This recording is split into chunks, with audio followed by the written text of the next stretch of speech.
Creamy ആയിട്ട് മുകളിൽ ക്യാഷും അതേപോലെ റേസിംഗ് ഒക്കെ ഇട്ടിട്ട് വരുന്ന ഒരു പാഴൽഫാം ഉണ്ടല്ലോ, അത് വേറെ ലെവലാണ് കേട്ടോ. എന്തായാലും വന്നിട്ടുണ്ട്, ട്രൈ ചെയ്ത് നോക്കിയിട്ട് ബാക്കി കാണാട്ടാ.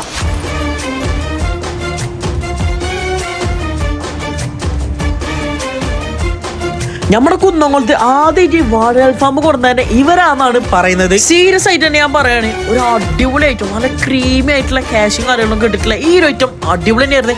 മസ്റ്റ് ട്രൈ തന്നെ വേണമെങ്കിൽ പറയാം. ഇവിടെ വന്നാൽ എന്തായാലും നിങ്ങൾ ട്രൈ ചെയ്യേണ്ട ഒരു ഐറ്റം ആണ്. പൊതുവെ ഹാണി അൽഫാമിനോട് അത്ര താല്പര്യമില്ല, പക്ഷെ ഇവിടുത്തെ ഹാണി അൽഫാമൊക്കെ നല്ല രീതിക്ക് ഇഷ്ടമായിക്കാണ്. ഒരു അടിപൊളി ഐറ്റം, എരിവും മധുരം കൂടിയിട്ട് ഒരുമിച്ച് ചേർന്ന ഈ ഒരു ഐറ്റം അടിപൊളി തന്നെയായിരുന്നു. മിക്ക സ്ഥലത്തും കഴിക്കണ ആ ഒരു ടേസ്റ്റ് ആയിട്ട് തോന്നിയിട്ടുള്ളൂ. നല്ല അടിപൊളി ഐറ്റം. ഇതാണ് ഇവിടുത്തെ എരിപ്പൊരി ചിക്കൻ. ഒരു വെറൈറ്റി പേര് തന്നെ അല്ലേ, പേര് പോലെ തന്നെ ഒരു അടിപൊളി ഐറ്റം. ഇതുപോലത്തെ മസ്റ്റ് ട്രൈ ഐറ്റം തന്നെയാണ്. നല്ലൊരു ക്രിസ്പിനെസ് ഉള്ള ഈ ഒരു ഐറ്റം അടിപൊളി തന്നെയായിരുന്നു. അപ്പൊ കറക്റ്റ് ലൊക്കേഷൻ പറഞ്ഞത് നമ്മുടെ കുന്നംകുളം വൈച്ചി റെസ്റ്റോറന്റിലാണ്. കുന്നംകുളം കാണിപ്പയ്യ റൂട്ടിലാന്ന് പറഞ്ഞുകൊണ്ട് ബൈ ഫ്രം ഫുഡീഷ്യ.